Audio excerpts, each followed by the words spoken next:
morning, Kingsley community. Pastor Colleen Wehrman here from the Kingsley United Methodist Church, coming to you with another daily devotion for Thursday, April 15th, 2021. Following the Ignatian workout for Lent, we're on day 37, going to day 40. And we're doing devotions on the resurrection of Jesus, how he appeared to many people, including his disciples. So this one is entitled, Come and Eat Breakfast. It is from the Gospel of John, chapter 21, verses 3 through 14. Simon Peter said to them, I'm going fishing. They said to him, We will go with you. They went out and got into the boat, but that night they caught nothing. Just after daybreak, Jesus stood on the beach, but the disciples did not know that it was Jesus. Jesus said to them, Children, you have no fish, have you? They answered him, No. He said to them, Cast the net to the right side of the boat, and you will find some. So they cast it, and now they were not able to haul it in because there were so many fish. That disciple whom Jesus loved said to Peter, It is the Lord. Then Simon Peter heard that it was the Lord. He put on some clothes, for he was naked, and jumped into the sea.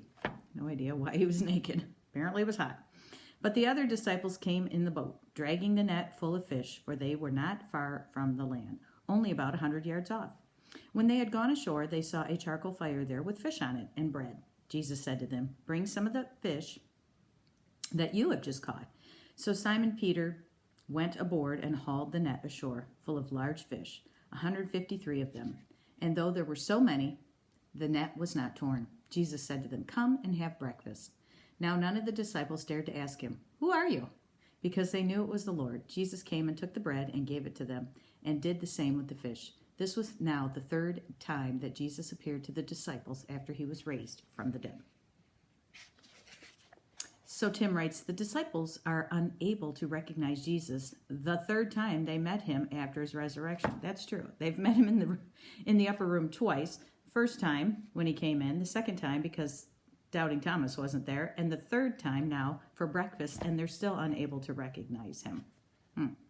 They now, and after months of traveling with him, they know him only by the good that comes from listening to him.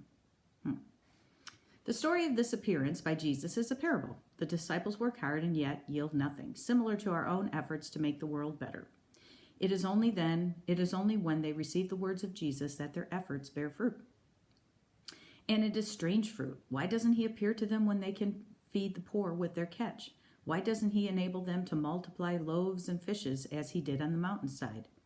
What he provides is a means to eat breakfast together. There will be time for the work of the kingdom. For now, it is enough simply to break bread with Jesus and eat fish with him. Life after the resurrection is not a relentless cycle of actions to change the world. It involves patient waiting for the Lord. Most important, it is not endless activity, but willingness to wait for the Lord and simply be with him. We may be active, but our action will not bear fruit unless the Lord directs it. Wait for him. So, good advice. So, yes, Jesus has told them to go and put their net on the right side of the boat, and they haul in this huge amount of fish, and they're going to take that back and probably sell it or whatever they're going to do with it. But in the meantime, Jesus says, sit down, let's have breakfast. So I love that about Jesus. He reminds us to stop and be silent and just spend some time with God. So whether that's out hiking for you, out in nature, or maybe that's just you sitting alone in a prayer room that you have in your home, or maybe that's you visiting a church that has a nice quiet space, or it could just be anywhere. Just get alone with God and be patient. So we can get really busy with church activity. I know, I'm an active, busy person. However, we also have to take time to stop and wait on God. Otherwise, we're going to be trying to produce fruit that isn't going to last. It's going to be like the dried up little fig that Jesus looked under the fig tree for some of them that were trying to bear fruit in their own power and their own strength. Now, that doesn't mean we don't do anything. I know people that just sit around waiting for Jesus to tell them something. It's been 20 years later. I think he's spoken to you. So go ahead and try something. But pray to God along the way and during it when you're trying to figure out a new ministry or when you're trying to serve and it seems like it's going to be very difficult for you to do it. Or you open up this classic. You open up your calendar and you go, I got no time left for you, Jesus. Well, make some time. And so, and that might be simply doing something with a nonprofit, doing something with your church, doing something that you can help with. But before you do, pray, spend some time with God, some quality time. I mean, breakfast takes, back then, they had to start the fire. Jesus already had the fire. Did you notice there were already fish on the fire? And bread? Where'd he get that? So they brought in the fish and they added to it. And so that means that Jesus has already provided the ability to do whatever it is that you want to do. The ability to do that ministry, to give you the strength to do it, because he's already provided the fish and the bread. You just got to figure out what the fish and the bread is. So the way you do that is you sit and you spend time with God.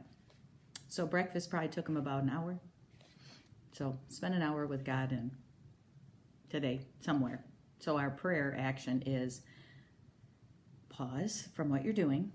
Carve out extra time today to simply sit with the Lord, perhaps before the blessed, this says sacrament, so Catholics can take communion every single day. We do it once a month in the Methodist Church, but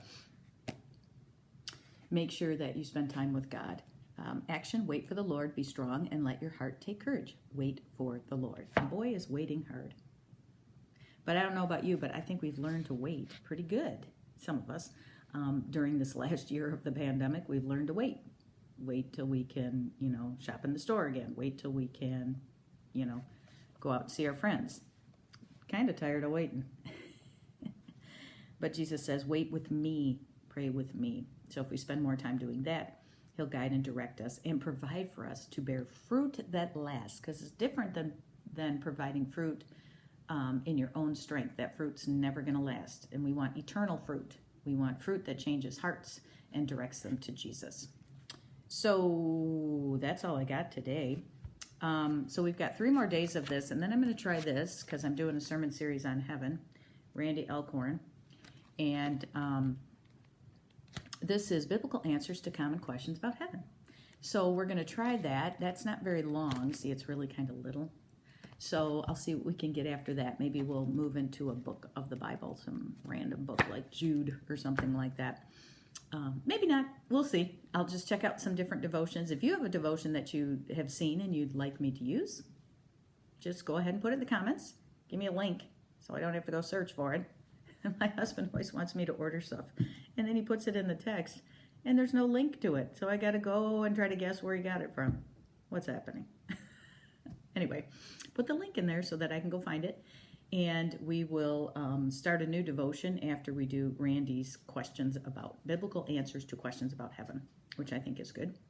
So we'll go ahead and do that. Until then, join me this Sunday at 9 a.m. in person. We are open. We are open. We're still masking. We're still spreading out. We're still contact tracing. We're still doing all the things we're supposed to be doing. But we are meeting at 9 a.m. We have not closed. We are open. And you can meet me in person, or you can come back to this Facebook page and view it live streamed at 9 a.m. And I'm going to be doing the second sermon in this series on heaven, which is called the present heaven, or the intermediate heaven, as theologians call it, or the great layover. So we'll talk about that. This is the place where we go when we die, but that is not permanent. We are looking forward to our eternal resting place with our resurrected body on the new earth, as John states in Revelation. So we're going to talk about the present heaven. What's going on there? Where is it? Is it a place? Are we awake? Do we have bodies? Or are we just misty vapor? So we're going to try to give some biblical answers to that. And again, I've not been to heaven. It's a shocker for you, isn't it? But we're trying to give some biblical answers so that when people ask me, when I die and go to heaven, am I going to be awake? Am I going to, how old am I going to be? Is there going to be time? Blah, blah, blah. So hopefully we'll give some biblical answers to that and some support for that. And then you can go ahead and pray to God and make up your own mind. But there is lots of discussion on heaven in the Bible. So if that's going to be the place where we spend eternity, then we should know a little bit about it, don't you think? Or at least as much as God reveals to us in His Word.